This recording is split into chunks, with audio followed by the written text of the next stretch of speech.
Now, new developments. The largest economic deal in state history becomes law today. Governor Scott Walker signed the nearly $3 billion incentive deal for Foxconn in Racine County, where many expect the plant to eventually open. NBC 26's Shane Gustafson has the latest. It's a historic bill signed inside Gateway Technical College in Racine County Monday. From this day forward, this will increasingly become more popular as people see that they'll follow through on their commitment, as we will follow through on ours. Governor Scott Walker, fresh off a trip to Japan, signed the nearly $3 billion incentive package for Foxconn into law. It's the largest ever from a state to a foreign company and passed through the state assembly with mostly Republican support. Obviously, this is a large company. We want to get it right. The company wants to get it right, and we will take whatever time it requires to make sure that the taxpayers in the state are protected. But others, including Democrats, say the governor is moving too fast and allowing the company to leave out key details before accepting money. Foxconn hasn't yet announced a site for its facility other than saying it will be here in southeast Wisconsin.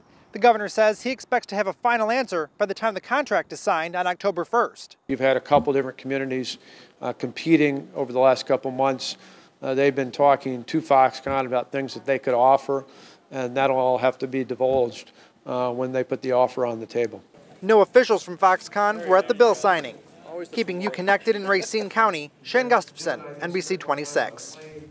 Still ahead here live at 10, did he win it all? A Swamico native tackling the American Ninja Warrior obstacle course for a chance at a huge grand prize. Plus, celebrating their 50th in style, the Packers Hall of Fame unveiling a new exhibit showcasing their history. You are connected to NBC 26 News at 10 with Cassandra Duvall, John Erickson, Chief Meteorologist Cameron Moreland, and Sports Director Charlie Sakaitis. NBC 26 News at 10, keeping you connected. Now to Harvey's impact. Some four-legged friends displaced by Hurricane Harvey have made their way to the Appleton area in hopes of finding new homes. 56 dogs from the Houston Humane Society were brought to the Fox Valley Humane Association today. Those dogs will be given routine health exams, and the shelter plans on getting them ready for adoption. And now, your Storm Shield forecast with NBC 26 Chief Meteorologist Cameron Moreland.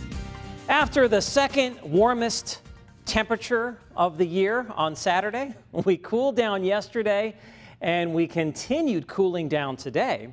But now we're going to warm back up again. Here's a look at your 7-day temperature trend. Highs tomorrow will be in the mid to upper 70s. We'll see low to mid 80s for Wednesday and Thursday, and then mid to upper 80s for Friday, Saturday, and Sunday. This evening, it is relatively mild out there. We have temperatures that range from the mid 50s to the lower 60s across northeast Wisconsin. After some morning clouds, we saw a decent amount of sunshine during the late morning and early afternoon from the Fox Valley towards the lakeshore, but eventually the clouds rolled in from the west, and those clouds were producing rain across central and northwestern Wisconsin pretty much all day long.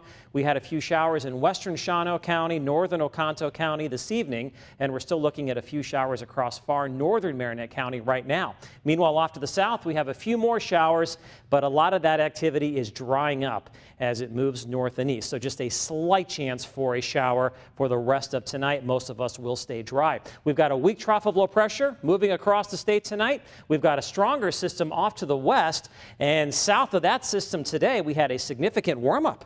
Temperatures were running 10 to 15 degrees warmer today compared to yesterday. So instead of highs in the 60s and lower 70s, we had highs in the 70s to mid 80s, and that heat is going to start building east once again as we head through the rest of the work week. In fact, tomorrow temperatures will be running about 3 to 5 degrees warmer than what we saw today. Most of us will see mid to upper 70s. Skycast shows mostly cloudy skies overnight, just a very slight chance for an isolated shower.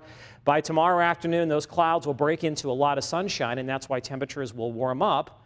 Also, that northeast wind we had today is going to turn to the south and east. Now, just a slight chance of a shower during the next 24 hours, but we've got a much better chance for showers and thunderstorms as we head into Wednesday. In fact, there is a marginal threat for severe weather across much of the state as we head into Wednesday evening, and that means that a few storms could be on the strong to severe side. The big question right now is how much sunshine will we see on Wednesday? If it's cloudy, temps will hold in the 70s. If we see some sunshine, we'll get up into the 80s. That's what I'm forecasting right now. You can see I'm forecasting lower to mid 80s across most of the area. Southeast winds will keep it cooler near Lake Michigan. Speaking of 80s, we've had 5 days so far this month with highs in the 80s, and it looks like we will double that number as we head through the next week or so as a large ridge of high pressure dominates the eastern half of the country. The exact opposite of what we saw back in August when we had all that cool weather. So tonight, clouds, maybe a shower,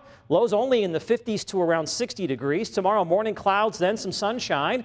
Look for highs in the mid to upper 70s. Chance for a shower or a thunderstorm on Wednesday at a better chance in the evening. Some of those could be strong to severe depending on how warm we get. Maybe a lingering shower on Thursday. The first day of fall is going to feel like the middle of summer with highs in the mid to upper 80s. And then July in September will continue right through this upcoming weekend with highs in the mid to upper 80s both Saturday and Sunday. Lambeau Field could be melting just a little bit on Sunday. That's pretty warm for like Lambeau in September. Game. Yeah, I mean, we're getting pretty close to October here, and we've got temps flirting with 90 in some spots as we head into the weekend. One of my favorite weather headlines is back. I love the 80s. I know. You're going to get a lot of them in the next 7 days. All right, thanks, Cameron. Well, still to come, Swamico's American Ninja Warrior. He was competing for gold tonight on one last obstacle course in the season finale. And the Packers possibly looking for a short-term fix for their woes on the offensive line. Well, you saw it right here on NBC 26, a Swamico athlete hoping to be $1 million richer tonight. He competed in the final stage of American Ninja Warrior. Tonight was the show's season finale, and family and friends were cheering on Drew Knapp at a watch party in his hometown. So far, over 100 ninjas from all over the country have been sent home, and nearly 40 were left. Unfortunately, after tonight, Drew Knapp was one of those who fell just a bit short. But he says regardless of the outcome, being a finalist was just an accomplishment. To come this year and, do well in Denver and to go to Vegas and perform, well enough to get me, to stage 2, awesome experience. And there's definitely more that I want to accomplish with it. Drew says he's not giving up and plans on competing again.